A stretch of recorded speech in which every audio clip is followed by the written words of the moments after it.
¿Puede un alma aferrarse con tanta fuerza a un amor inconcluso que se niega a cruzar el umbral definitivo, eligiendo en su lugar el corazón de un niño para poder completar su última y más desesperada tarea? En las afueras de la Ciudad de México, donde el aroma del comal caliente y el cilantro fresco se mezcla con el zumbido incesante del tráfico, vivían Carlos y Elena. Su vida era un tapiz tejido con hilos de normalidad. El motor del coche de Carlos, que lo llevaba a navegar por la jungla de 1900, asfalto como conductor de aplicación, y el calor del hogar que Elena mantenía un santuario de paz en medio del caos urbano. Su mundo olía a tortillas recién hechas y a suavizante de telas, y sonaba a las cumbias que se escapaban de las ventanas de los vecinos, una sinfonía de lo cotidiano que les brindaba una profunda sensación de seguridad y pertenencia en su humilde departamento. Su universo giraba en torno a Sofía, su hija de 3 años, un pequeño ser de ojos grandes y alma tranquila. A diferencia de otros niños de su edad, Sofía prefería el silencio de su rincón de juegos a las risas estridentes del parque. Construía mundos en su imaginación, pero sentía una extraña y profunda aversión a los bloques de construcción, como si el acto de apilarlos le provocara una ansiedad que no podía nombrar. Sus padres atribuían su carácter introvertido a una sensibilidad especial, una cualidad que la hacía aún más preciosa a sus ojos. El corazón de Carlos se aceleraba de puro amor cada vez que ella se acurrucaba en su regazo, y Elena veía en su hija la promesa de un futuro brillante, un lienzo en blanco sobre el cual pintarían sueños y esperanzas. La pequeña Sofía era un misterio envuelto en la inocencia de la infancia. Su miedo a los ruidos fuertes no era el sobresalto común de un niño. Era un pánico visceral que la dejaba temblando, con el rostro pálido y la respiración agitada, como si el estruendo de un camión al pasar fuera el eco de una catástrofe lejana. Del mismo modo, su rechazo a los espacios cerrados iba más allá de un simple capricho. Un armario o una habitación pequeña sin ventanas la sumían en un estado de angustia incontrolable. Elena, con la paciencia de una madre devota, intentaba calmarla, describiendo estos miedos como monstruos imaginarios que podían ser desterrados con un beso, sin sospechar que los monstruos de Sofía eran, en realidad, fantasmas de una memoria enterrada bajo toneladas de concreto y acero. Aquel domingo por la tarde, el sol se derramaba sobre la ciudad como miel dorada, tiñendo el smog de un tono anaranjado y apacible. Carlos, al volante de su sedán, decidió tomar un atajo para evitar el denso tráfico de la avenida principal, una decisión trivial que se convertiría en el catalizador de lo impensable. El interior del coche era un microcosmos de su vida, el rosario colgando del espejo retrovisor, el aroma a pino del ambientador luchando contra el olor a gasolina, y la suave melodía de una balada romántica de los 90 flotando desde la radio. Elena revisaba su teléfono en el asiento del copiloto, mientras Sofía, asegurada en su sillita infantil, observaba en silencio el desfile de edificios y rostros que pasaban por su ventanilla, una espectadora pasiva del mundo que pronto se vería obligada a redefinir. El atajo los llevó por una calle que no frecuentaban, una arteria urbana marcada por las cicatrices del tiempo y la tragedia. Al doblar una esquina, apareció ante ellos un terreno baldío, una herida abierta en el tejido de la ciudad, cercada por láminas de metal oxidadas que vibraban con el paso de los vehículos. Para Carlos y Elena no era más que otro lote vacío, un espacio en transición que en el futuro podría albergar un nuevo edificio de apartamentos o una tienda de conveniencia. No le prestaron mayor atención, absortos en la banalidad de su trayecto, pero desde el asiento trasero, los ojos de Sofía se fijaron en el vacío, y en su pequeña mente una compuerta se abrió, liberando un torrente de dolor y recuerdos que no le pertenecían.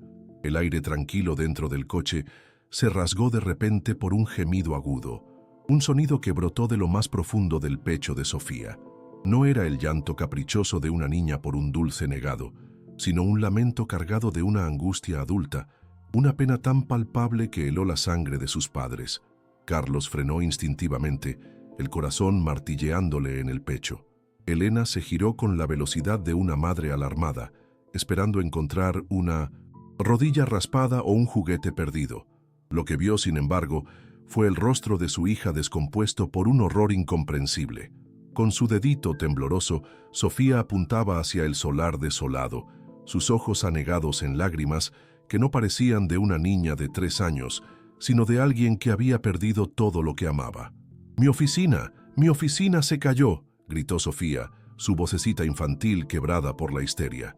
Las palabras eran un absurdo, una fantasía febril que no encajaba en su pequeña y protegida realidad. Golpeaba la ventana con sus puñitos una y otra vez, su desesperación creciendo con cada segundo. «Ahí estaba mi edificio, papá. Era mi trabajo». Carlos, pálido y confundido, orilló el coche y apagó el motor. El silencio que siguió fue ensordecedor, roto únicamente por los sollozos desgarradores de su hija. Elena se desabrochó el cinturón y se inclinó hacia atrás, intentando envolver a Sofía en sus brazos, buscando la lógica en una situación que se había vuelto surrealista. Su instinto le decía que la consolara, pero una parte de ella sentía un miedo primario ante la desconocida emoción que emanaba de su pequeña. Mientras Elena la abrazaba, susurrándole palabras tranquilizadoras, Sofía se apartó un poco, su llanto transformándose en una calma escalofriante. Sus ojos, aún brillantes por las lágrimas, miraron más allá de su madre, fijos en la nada del terreno baldío. Con una claridad y una dicción impropias de su edad, pronunció la frase que demolería los cimientos del mundo de sus padres. La fachada era de cristal azul y en la esquina estaba el café donde compraba mi latte todas las mañanas. Dijo con una serenidad dolorosa. Hizo una pausa, tomó aire y concluyó. Ahí morí, mamá. Ahí morí cuando la tierra tembló. El peso de esas palabras aplastó el aire del vehículo. Carlos y Elena se miraron, el terror reflejado en sus ojos. En ese instante comprendieron que su hija, su pequeña Sofía, era un portal a un pasado que no solo no había vivido, sino del que no debería saber nada. Los días que siguieron al incidente en el coche se convirtieron en una bruma de ansiedad para Carlos y Elena. Intentaron desesperadamente anclar la experiencia de Sofía en la lógica del mundo que conocían. Durante las largas noches, mientras la niña dormía, susurraban sus miedos en la penumbra de su habitación. Carlos, siempre pragmático, insistía en que debía ser algo que vio en la televisión o escuchó de los vecinos. La Ciudad de México vivía con el fantasma perpetuo de los terremotos, y era posible que la imaginación hiperactiva de una niña hubiera tejido una historia a partir de fragmentos de conversaciones de adultos. Elena se aferraba a esta explicación como a un salvavidas, repitiéndose a sí misma que era solo una fase, una pesadilla particularmente vívida que pronto se desvanecería con la luz de la mañana. Buscaron explicaciones en libros de psicología infantil y foros de Internet, devorando artículos sobre terrores nocturnos y amigos imaginarios. Cada teoría era un intento de construir un muro contra la aterradora posibilidad de que las palabras de Sofía fueran algo más que fantasía. Intentaron distraerla, llenando sus días con visitas al parque, cuentos de hadas y sus caricaturas favoritas, esperando que un torrente de normalidad pudiera ahogar los extraños recuerdos que habían emergido. Pero la niña parecía habitar 2 mundos a la vez. Mientras jugaba con sus muñecas, susurraba conversaciones con personas invisibles y a menudo se quedaba con la mirada perdida, una expresión de profunda nostalgia en su rostro infantil que les partía el alma y les helaba la sangre, porque no era la mirada de una niña.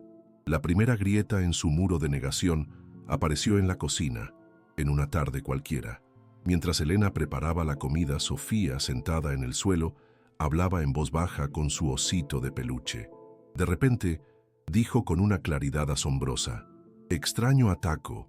Él siempre me esperaba detrás de la puerta». Elena se detuvo el cuchillo a medio camino de cortar una cebolla. «¿Quién es Taco, mi amor?», preguntó tratando de sonar casual. Sofía levantó la vista y sus ojos parecían ver algo muy lejano. «Mi perro, mi cachorro, un golden retriever con una mancha en la oreja». Se quedó con Javier. «Me pregunto si todavía me extraña». La descripción era tan específica, dicha con un anhelo tan genuino, que Elena sintió un escalofrío recorrerle la espalda. Nunca habían tenido un perro, ni conocían a nadie con uno, llamado Taco. La segunda prueba llegó en la quietud de la noche. Elena, sentada al borde de la cama de Sofía, le cantaba la misma canción de cuna que su propia madre le había cantado a ella. A mitad de la melodía, la pequeña mano de Sofía se posó sobre la suya, deteniéndola.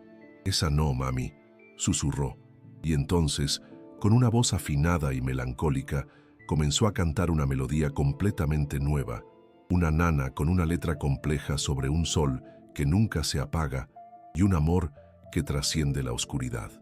Las palabras eran poéticas, adultas, y la melodía era intrincada y desgarradoramente hermosa. Al terminar, Sofía la miró y dijo: «Se la inventé a mi solecito para que no tuviera miedo de los truenos». Elena se quedó paralizada, escuchando el eco de una canción que ninguna niña de 3 años podría haber compuesto. El apodo «Mi Solecito» comenzó a aparecer en su vida diaria. Sofía empezó a llamar así a Carlos, especialmente en momentos de ternura. Cuando él regresaba del trabajo, cansado y agobiado, ella corría a sus brazos y le susurraba al oído: «Ya estás en casa, mi solecito». Al principio, a Carlos le pareció un gesto adorable, una nueva muestra de cariño de su hija, pero había una extraña formalidad en el tono de Sofía, una solemnidad que no cuadraba con la espontaneidad de un niño. Era como si estuviera representando un papel, recitando una línea memorizada de un guión escrito en otra vida. El apodo, en lugar de ser un bálsamo, se convirtió en un recordatorio constante de que algo fundamental en su hija estaba fuera de lugar.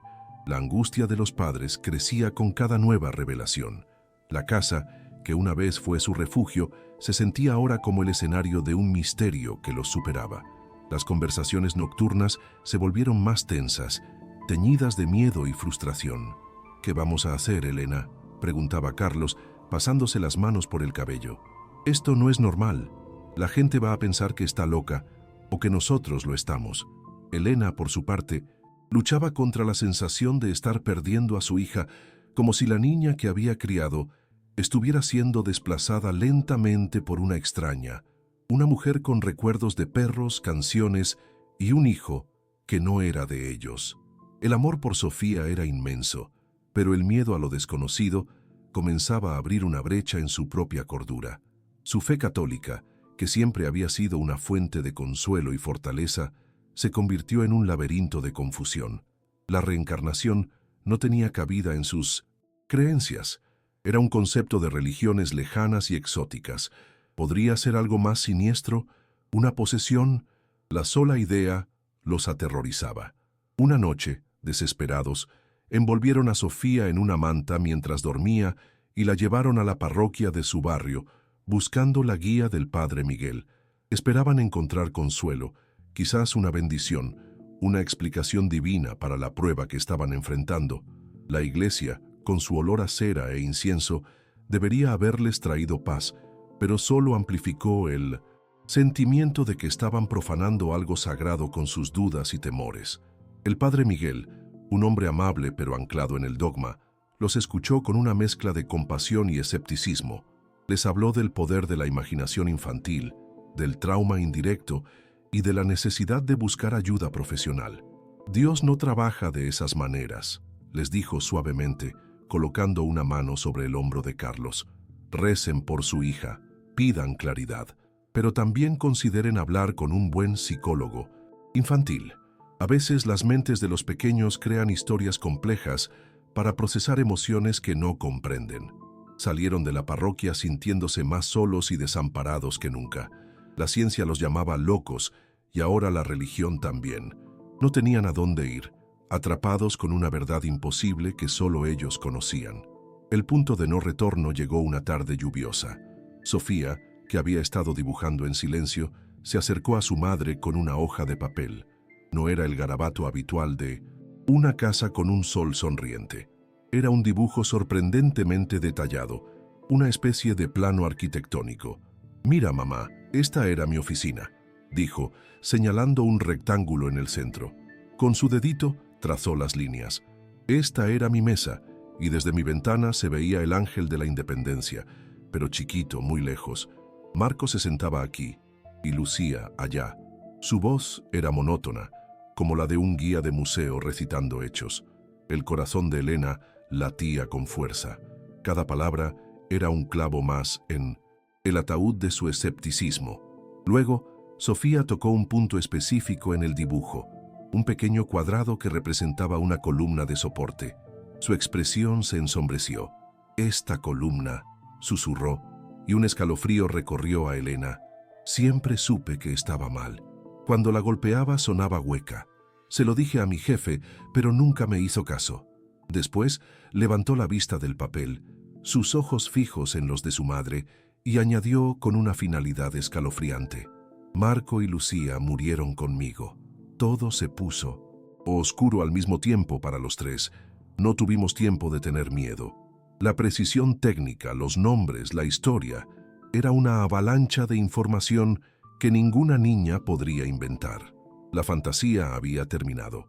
Esto era un testimonio. Para Carlos, el detalle de la columna fue la pieza que finalmente rompió sus defensas. Como alguien que trabajaba con sus manos, que entendía de estructuras y de cosas tangibles, ese conocimiento específico y técnico proveniente de su hija de 3 años era simplemente imposible de racionalizar. No había forma de que lo hubiera escuchado en la televisión. Esa noche, la discusión no fue sobre si creerle o no, sino sobre qué hacer al respecto. El peso de las memorias de Sofía ya no era solo de ella. Se había transferido a ellos, una carga de responsabilidad que los obligaba a actuar. La negación ya no era una opción. Tenían que enfrentar la verdad, por más aterradora y extraña que fuera. Con el paso de los días, la angustia de Sofía se hizo más evidente. Ya no eran solo destellos de recuerdos, sino un dolor constante que se manifestaba en pesadillas y largos periodos de melancolía. Veían cómo el espíritu de su hija, normalmente alegre y curioso, se veía aplastado bajo el peso de una vida que no era suya. La niña que debía estar aprendiendo los colores y las formas estaba atrapada en el duelo de una mujer adulta. Se dieron cuenta de que no podían simplemente ignorarlo y esperar que desapareciera. La misión de esa otra alma se había convertido por extensión en la suya. Tenían que ayudarla, no solo para liberar a la extraña en su interior, sino para salvar a su propia hija. Finalmente, una noche, Sofía les reveló el propósito de su regreso. Estaban sentados en la sala, en silencio, cuando ella se acercó y tomó las manos de ambos. Con la seriedad de un adulto y la voz de un niño, les explicó todo. Habló de su hijo, Javier, y de la culpa que él sentía. «Él cree que debió llamarme ese día», dijo, sus ojos llenos de una tristeza ancestral. «Piensa que si me hubiera entretenido al teléfono, yo no habría estado en el edificio. Pero no es su culpa. Necesito que lo sepa». La forma en que hablaba de Javier, con un amor maternal tan profundo y palpable, hizo que Elena comenzara a llorar en silencio. «Tengo que encontrarlo», continuó Sofía, su pequeña mano apretando la de su madre. «Tengo que encontrar a mi solecito y darle algo que le dejé. Es la única forma de que me crea y se perdone. Es mi misión, mamá. ¿Entiendes? Por eso tuve que volver. No podía descansar sabiendo que mi niño vivía con ese dolor». En ese momento, Carlos y Elena entendieron la magnitud de lo que estaba sucediendo. Esto ya no era un enigma paranormal ni una crisis psicológica. Era una historia de amor que había desafiado a la propia muerte. Y ellos, una simple pareja trabajadora de la Ciudad de México, habían sido elegidos para ayudar a escribir su último capítulo, aceptando que su hija era el puente entre dos vidas. Con la aceptación de la increíble verdad de Sofía, un nuevo y abrumador desafío se cernía sobre Carlos y Elena. El cómo. Eran un conductor y un ama de casa, no detectives ni investigadores. ¿Cómo encontrar a un hombre llamado Javier en una metrópoli de más de 20 millones de habitantes, basándose en las memorias fragmentadas de una niña que ni siquiera sabía su propio apellido de su vida anterior? La misión parecía un océano, y ellos estaban en una pequeña barca sin remos. La impotencia los carcomía. Sentían el peso de la promesa hecha a un alma y el deber de devolverle la infancia a su hija, pero el camino para lograrlo estaba envuelto en una niebla de incertidumbre. Se dieron cuenta de que el amor y la fe no serían suficientes. Necesitaban conocimiento, recursos y sobre todo a alguien que pudiera navegar por el mundo real con la información de otro. Las primeras semanas de su búsqueda fueron un laberinto de frustración y callejones sin salida. Pasaron noches enteras frente a la pantalla de su vieja computadora, buscando en archivos de noticias y sitios conmemorativos del terremoto de 2017. El nombre Alejandra, arquitecta, arrojaba decenas de resultados, cada uno una historia de tragedia y pérdida que les encogía el corazón. Intentaron buscar listas de empresas de arquitectura que estuvieran en edificios colapsados, pero la información era caótica y dispersa. Cada clic que no los llevaba a ninguna parte aumentaba su desesperación. Se sentían como intrusos en el dolor ajeno, profanando la memoria de los muertos en una búsqueda que para cualquiera, excepto para ellos, parecería una locura. La misión se sentía cada vez más imposible. La idea de buscar ayuda profesional los rondaba constantemente. ¿Un detective privado? Era una opción económicamente inviable para ellos. ¿Un periodista? Temían que convirtieran su historia en un circo mediático, explotando a Sofía y exponiéndola a un escrutinio público que podría dañarla para siempre. Necesitaban a alguien discreto, serio y, lo más importante, creíble. Alguien que no se riera de ellos, que no los tachara de locos. La soledad de su situación era asfixiante. Guardaban el secreto más extraordinario del mundo, pero no podían compartirlo con nadie. Estaban atrapados entre la urgencia de la misión de Sofía y el miedo a las consecuencias de revelarla al mundo exterior, un mundo que no estaba preparado para creerles. El punto de inflexión llegó gracias a la lógica de Carlos. Una noche, mientras observaba los dibujos de Sofía, los planos de su oficina, se dio cuenta de algo crucial. Los detalles personales como el apodo o el nombre del perro eran inverificables para un extraño, pero los detalles técnicos no lo eran. La planta del cuarto piso, la ubicación de las ventanas y, sobre todo, la mención de una columna estructuralmente débil. Eso era concreto. Eso era algo que un experto podría, si no confirmar, al menos investigar. No necesitaban un médium ni un sacerdote, necesitaban un ingeniero, alguien que hubiera estado allí, que hubiera caminado sobre los escombros y entendido por qué los edificios se habían derrumbado. Necesitaban un puente entre el recuerdo de Sofía y la fría y dura ciencia. Fue así como llegaron al nombre del doctor Mateo Rivera. Su rostro había aparecido en varios documentales sobre el sismo, un hombre de mediana edad, de expresión seria y hablar preciso, que explicaba con una claridad implacable las fallas en cascada y los errores de diseño que habían contribuido a la tragedia. Era un respetado ingeniero civil y sismólogo, un académico cuya vida profesional se dedicaba a los datos, a las ecuaciones y a las leyes de la física. Su mundo era el de la resistencia del concreto y la tensión del acero. Un universo donde no había lugar para fantasmas ni recuerdos de vidas pasadas. Representaba la antítesis de lo que estaban viviendo, y por eso mismo era la persona perfecta. Si lograban convencerlo a él, podrían convencer a cualquiera. Presentamos al doctor Mateo Rivera en su hábitat natural, una oficina universitaria abarrotada de planos, libros de texto con títulos como Dinámica Estructural Avanzada y modelos a escala de cimientos de edificios. El aire olía a café amargo y a papel viejo. Para él, el terremoto de 2017 no era una colección de tragedias humanas, sino un masivo conjunto de datos, una lección brutal sobre la fatiga de materiales y la resonancia sísmica. Había dirigido uno de los equipos de análisis estructural post-desastre, y sus informes habían sido fundamentales para cambiar los códigos de construcción de la ciudad. Era un hombre pragmático, impaciente con la ambigüedad y profundamente escéptico de todo aquello que no pudiera ser cuantificado y replicado. Su mente estaba entrenada para encontrar la explicación más lógica, que casi nunca era la más extraordinaria.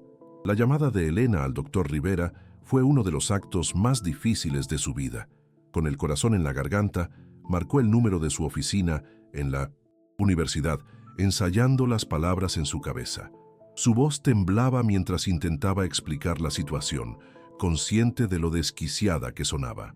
«Doctor, sé que esto es extraño, pero mi hija de 3 años tiene recuerdos», comenzó, casi esperando que él colgara al instante. El silencio al otro lado de la línea era gélido. El doctor Rivera, con el ceño fruncido, estaba a punto de interrumpirla y terminar la llamada, catalogándola como otra persona traumatizada por el sismo, una de las muchas que lo contactaban con teorías extrañas. Ella dice que era arquitecta, que murió en el edificio de Álvaro Obregón 286, continuó Elena, la desesperación haciéndola audaz. Y dice que la columna junto a su escritorio, en el 4º piso, lado norte, siempre sonaba hueca, que tenía una falla. Esta última frase detuvo al doctor Rivera. No fue el detalle de la columna, tan específico y técnico, fue el anzuelo que enganchó la curiosidad profesional del doctor Rivera. Iba en contra de todos sus instintos, pero la posibilidad, por remota que fuera, de que una falla no documentada fuera conocida por alguien, lo intrigaba. A regañadientes, acordó reunirse con ellos, más para desmentir lo que consideraba un engaño elaborado o una falsa memoria traumática que por cualquier otra razón. Dejó muy claro por teléfono que su tiempo era limitado y que su enfoque sería puramente fáctico. No estaba interesado en historias de fantasmas, solo en datos verificables. Para Carlos y Elena, su reticencia era una pequeña victoria. Habían conseguido una audiencia con el único hombre que podía validar su imposible verdad. El primer encuentro tuvo lugar en la austera oficina del doctor Rivera. El contraste era palpable. La pareja, humilde y nerviosa, aferrándose a la mano de su pequeña hija, frente al ingeniero, una figura de autoridad rodeada de la parafernalia de la ciencia y la lógica. Sofía, en lugar de mostrarse intimidada, observaba todo con una calma inusual, sus ojos recorriendo los diagramas sísmicos en las paredes como si fueran obras de arte familiares. El doctor Rivera comenzó su evaluación de forma metódica y distante, haciendo preguntas directas a la niña sobre colores, formas y juegos, intentando establecer una línea base de su desarrollo cognitivo normal, buscando cualquier señal de fabulación o influencia por parte de los padres. Trataba a Sofía no como una niña, sino como a un testigo poco fiable en una investigación. Le mostró fotografías de varios edificios derrumbados, mezclando la imagen del de Álvaro Obregón 286 entre ellas. Esperaba una reacción dudosa o una elección al azar. Sin embargo, Sofía ignoró las otras fotos y señaló la correcta, sin dudarlo un instante. «Ese es», dijo simplemente. Luego, el doctor le pidió que dibujara su oficina de nuevo, esta vez en su presencia, observando cada trazo, buscando inconsistencias con el relato anterior. El dibujo fue idéntico. La calma y la seguridad de la niña comenzaron a erosionar la coraza de escepticismo del ingeniero, quien, a pesar de sí mismo, sentía un creciente e incómodo interés. La validación que buscaban los padres no llegaba. El escepticismo del doctor era un muro de granito. A pesar de la consistencia de Sofía, él seguía atribuyendo sus conocimientos a información que podría haber absorbido de conversaciones o noticieros que sus padres veían. «La memoria de los niños es sugestionable», explicó con tono didáctico, dirigiéndose a Carlos y Elena. «Pueden construir narrativas muy complejas a partir de fragmentos. Lo que necesito es algo que no se pueda conocer, algo que no saliera en las noticias, una prueba irrefutable». Con esa declaración, sin saberlo, estaba preparando el escenario para el momento que haría añicos su visión del mundo y confirmaría la misión de Sofía de una vez por todas. Estou escribiendo o bloco 4. Impulsado por un último vestigio de curiosidad científica y el deseo de cerrar el caso, el doctor Rivera propuso un encuentro final en el único lugar donde la verdad podría ser desenterrada, el terreno baldío en la colonia Roma. El viaje en coche hasta allí estuvo cargado de una tensión casi eléctrica. Carlos y Elena rezaban en silencio, una mezcla de esperanza y pavor revolviéndoles el estómago. Sentían que todo se reducía a ese momento. El doctor Rivera, por su parte, permanecía estoico, con una carpeta en su regazo que contenía los planos originales del edificio y sus propios informes del colapso. Para él, esto no era más que un experimento de campo, el paso final para refutar una anomalía con la fría y dura realidad del entorno físico. Al llegar al solar, la atmósfera cambió para todos. Para Carlos y Elena, el lugar era un recordatorio de la tragedia que había secuestrado el alma de su hija. Para Sofía, sin embargo, la reacción fue distinta a la de la primera vez. No hubo histeria ni llanto. En su lugar, una profunda y solemne tristeza se apoderó de sus facciones infantiles. Se bajó del coche con una determinación que heló al ingeniero. Observó el terreno no como un espacio vacío, sino como un lugar sagrado, un cementerio personal. Caminaba entre los restos de cascajo y la hierba crecida con el respeto de quien visita una tumba, su pequeña figura proyectando una sombra de inmensa dignidad. El doctor Rivera, fiel a su método, desplegó un gran plano del edificio sobre el capó del coche. «Muy bien, Sofía», dijo. Su tono era el de un fiscal interrogando a un testigo. «La física del colapso es compleja. Si tu oficina estaba en el cuarto piso, la probabilidad de que tus cosas terminaran en un lugar predecible es baja. Muéstrame dónde crees que estarían». Era una pregunta trampa, diseñada para exponer la falta de conocimiento técnico.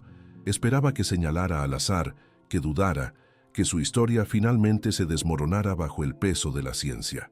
Para él, era la prueba definitiva de que todo era una fantasía bien construida. Pero Sofía no dudó. Sin siquiera mirar el plano, caminó con paso seguro sobre el terreno irregular.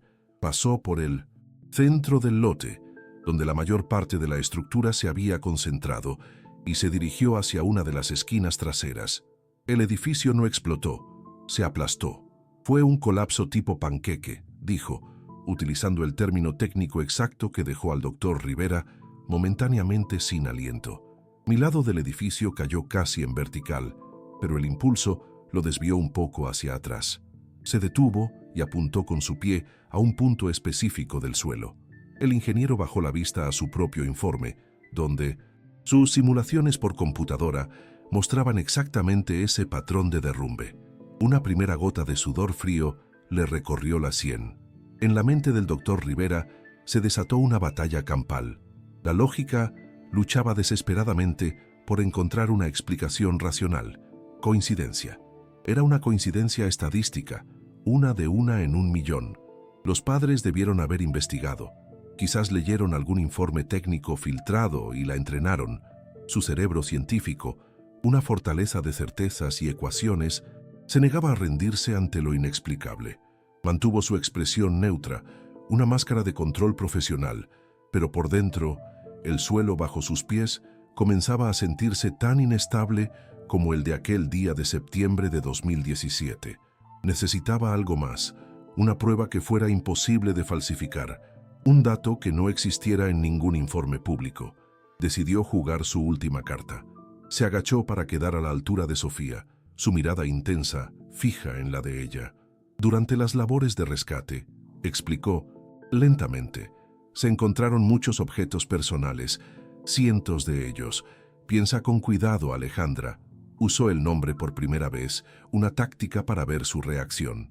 Había algo en tu escritorio, algo tuyo, algo pequeño, algo que nadie más supiera que estaba ahí. Era el golpe de gracia. Esperaba una respuesta genérica, algo que cualquier persona podría tener, un portarretratos, una taza de café, un libro, una respuesta que pudiera ser descartada como una invención plausible. Sofía cerró los ojos por un instante, como si accediera a un archivo en lo profundo de su mente.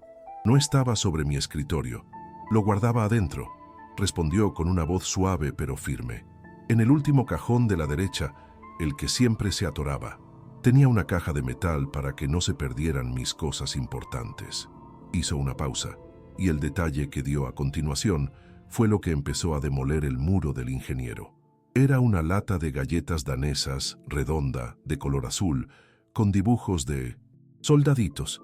La usaba porque odiaba el desorden en mi bolso. La especificidad de un objeto tan mundano, tan personal y tan trivial era mucho más convincente que cualquier revelación dramática. El doctor Rivera sintió que le faltaba el aire. Su corazón latía de forma errática. «Continúa», dijo, su voz apenas un susurro. «¿Qué había en la caja, Sofía? ¿Qué era tan importante?» La niña abrió los ojos y lo miró con una profundidad que trascendía sus 3 años de vida. Había varias cosas, pero la más importante era un reloj de bolsillo de plata. Perteneció a mi abuelo. La maquinaria estaba rota, pero en la tapa trasera tenía grabadas sus iniciales. J.A.R. Se lo iba a regalar a mi hijo, a Javier, el día que se graduara de la universidad. Cada palabra fue un martillazo contra los cimientos de la realidad del doctor Rivera. En ese preciso instante, el mundo del doctor Mateo Rivera se fracturó. Se puso de pie de golpe, tambaleándose hacia atrás como si hubiera recibido un golpe físico. Su rostro, normalmente impasible, era una máscara de absoluta incredulidad y pavor. No necesitaba excavar ni verificar. Él sabía, él recordaba. Durante la catalogación de objetos recuperados, él mismo había supervisado el inventario de un lote de objetos no identificados de valor sentimental. Recordaba perfectamente una peculiar lata de galletas azul y dentro de ella un viejo reloj de bolsillo de plata. Recordaba haber notado las iniciales T.A.R. y haber pensado en la historia que se había perdido junto con su dueño. La confirmación no vino de un ordenador ni de un informe, sino de su propia memoria. La caja y el reloj habían sido registrados bajo el código 74BNC, sector 7, nivel 4, no reclamado. La víctima a la que pertenecía el escritorio, Alejandra Robles, J.R. era su abuelo, Javier Armando Robles, tenía un hijo llamado Javier, quien en su momento fue incapaz de identificar el objeto porque nunca supo de su existencia. Era un secreto entre una madre y el futuro de su hijo. Un secreto que acababa de ser revelado por una niña de 3 años que estaba parada frente a él. La prueba no era solo irrefutable, era una paradoja que rompía las leyes del universo que él conocía. La ciencia se desvaneció, la lógica se evaporó. Todo lo que el doctor Rivera había aprendido, todo en lo que había basado su vida y su carrera, la causalidad, la materia, el tiempo lineal, se volvió insignificante. Miró a Sofía y ya no vio a una niña sugestionable ni a la víctima de un engaño. Vio un milagro aterrador, un testimonio viviente de que la conciencia podía sobrevivir a la aniquilación del cuerpo. Se sintió como un hombre antiguo presenciando por primera vez un eclipse, un evento que destrozaba su comprensión del cosmos. Era un momento de aniquilación intelectual, una rendición total ante un misterio más profundo que cualquier ecuación. El dique de su compostura profesional finalmente se rompió. De sus ojos, que habían visto los peores desastres estructurales sin inmutarse, brotó una lágrima solitaria que rodó lentamente por su mejilla. No era una lágrima de tristeza, sino de una conmoción tan profunda que se manifestaba físicamente. Era el reconocimiento de su propia ignorancia, un bautismo en una nueva y extraña realidad. Se volvió hacia Carlos y Elena, quienes lo observaban con la respiración contenida, y en su mirada ya no había escepticismo, sino una profunda y reverente disculpa. Había venido a desmentir un fantasma y en su lugar había encontrado la prueba del alma. «Es verdad», dijo, y su voz se quebró a mitad de la frase. «Dios mío, todo es verdad». Las palabras salieron con dificultad, cargadas con el peso de su capitulación. Se aclaró la garganta y los miró de nuevo, su expresión transformada. Yo mismo supervisé la recuperación de bienes en este sector del derrumbe. Sé exactamente de qué lata y de qué reloj está hablando. Están guardados en una bodega de la universidad, en el archivo de objetos no reclamados. Su confesión, la validación, del escéptico supremo, resonó en el silencio del terreno baldío, solidificando la increíble historia en un hecho innegable para ellos y para el mundo. El propósito de su reunión cambió radicalmente en ese instante. Ya no era una investigación, era el inicio de una misión. El doctor Rivera ya no era un observador externo. El peso de la evidencia lo había reclutado, convirtiéndolo en un participante indispensable. La ciencia, que había llegado para juzgar, se quedaba para servir. Se acercó a Sofía, no con la distancia de un científico, sino con la humildad de un acólito. Se arrodilló frente a ella, mirándola con asombro y respeto. «Alejandra», dijo en voz baja, usando el nombre como un título de honor, «vamos a recuperar tu reloj y vamos a encontrar a tu hijo». Con la verdad validada de forma tan contundente, la dinámica del grupo se transformó por completo. El doctor Mateo Rivera, el científico escéptico, se convirtió en el líder pragmático de la misión.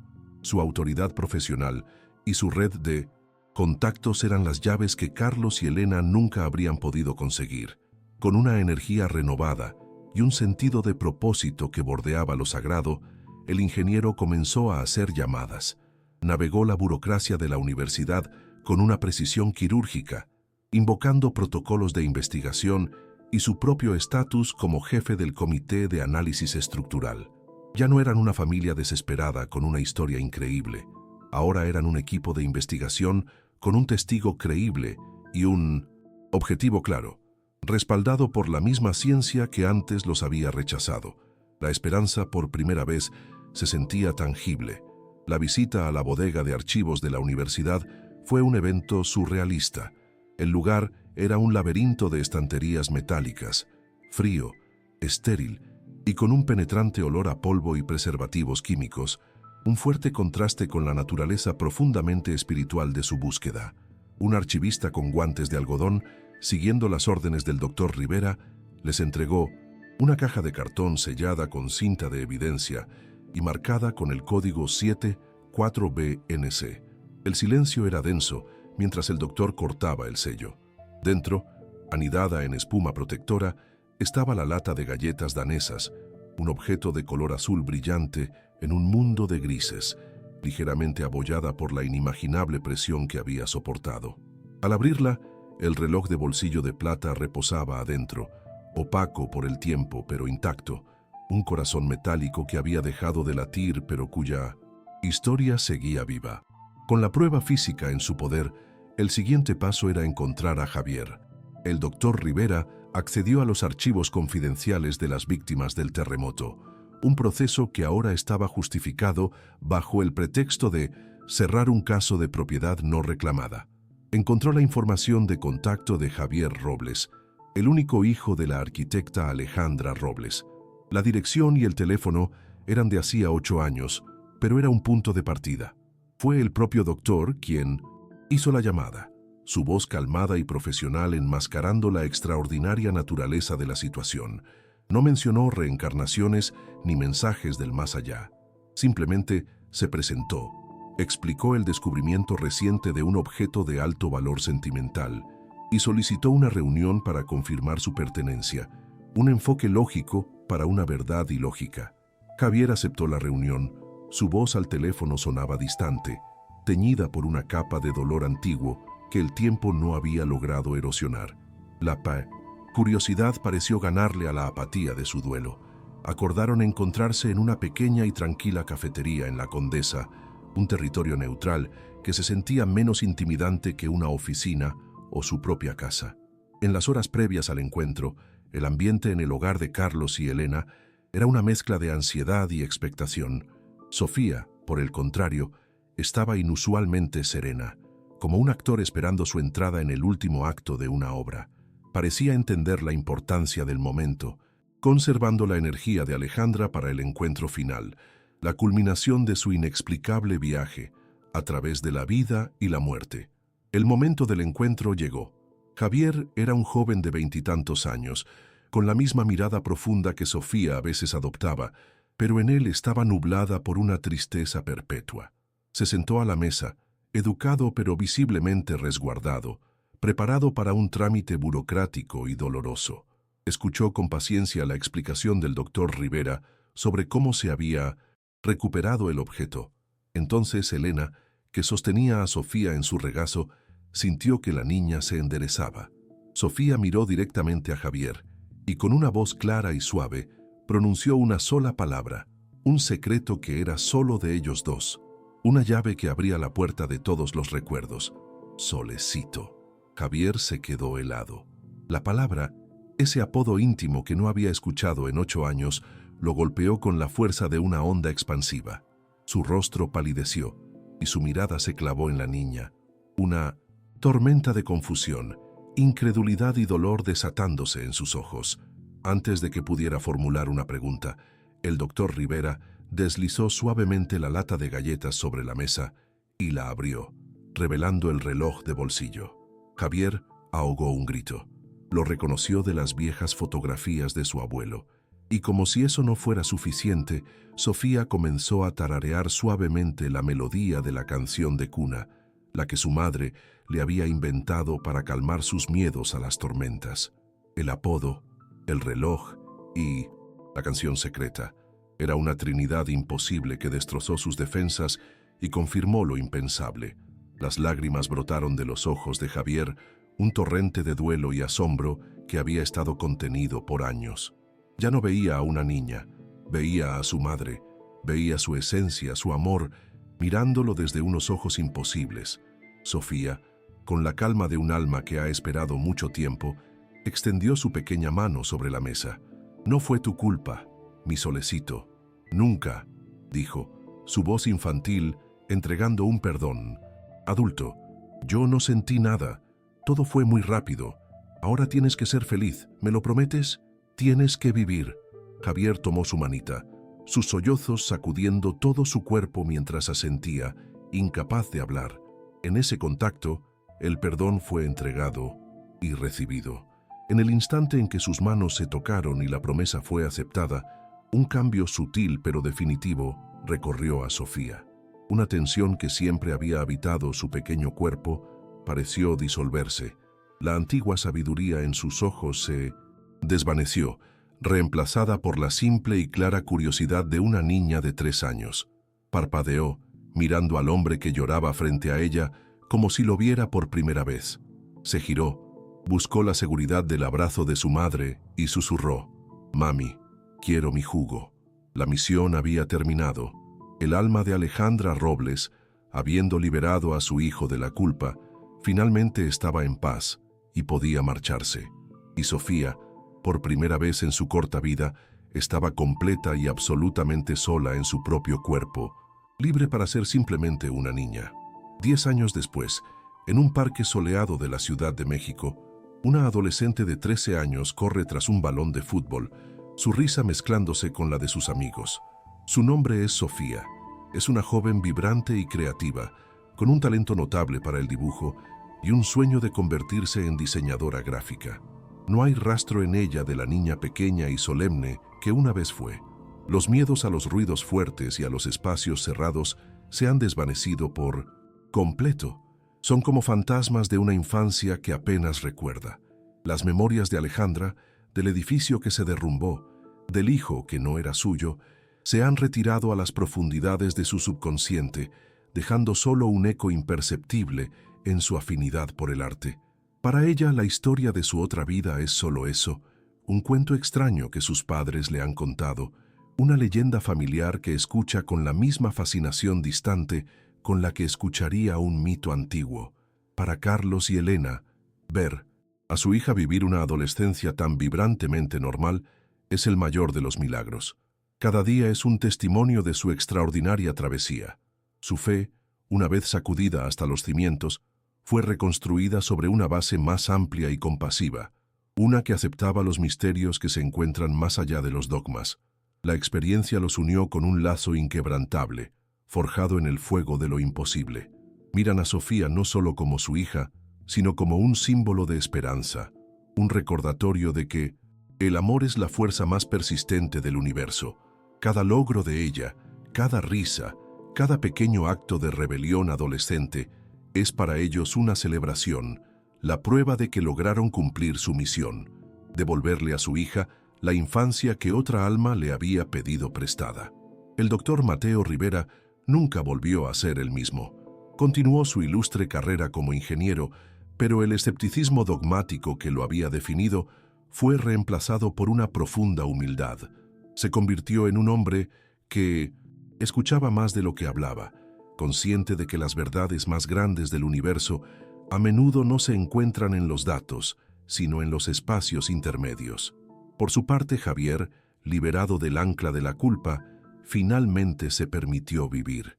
Se casó, formó su propia familia y encontró la felicidad que su madre había cruzado la frontera de la muerte para exigirle. Sobre su escritorio, junto a las fotos de sus propios hijos, descansa un viejo reloj de bolsillo de plata que no funciona, un talismán que le recuerda que el amor de una madre es un lazo que ni siquiera el final de la vida puede romper. La historia de Sofía, Carlos, Elena, Javier y Mateo se teje en el gran tapiz de la existencia, un hilo de un color imposible que desafía el patrón. Nos obliga a cuestionar la solidez de las paredes que hemos construido entre el mundo que vemos y los misterios que sentimos.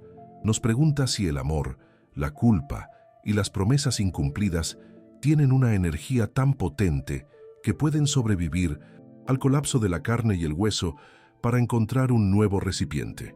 La pregunta final, entonces, no es si la historia es cierta, sino qué haríamos si nos enfrentáramos a una verdad así. Si el eco de un amor inconcluso, de una vida pasada, llamara a tu puerta, ¿tendrías el valor de abrirla?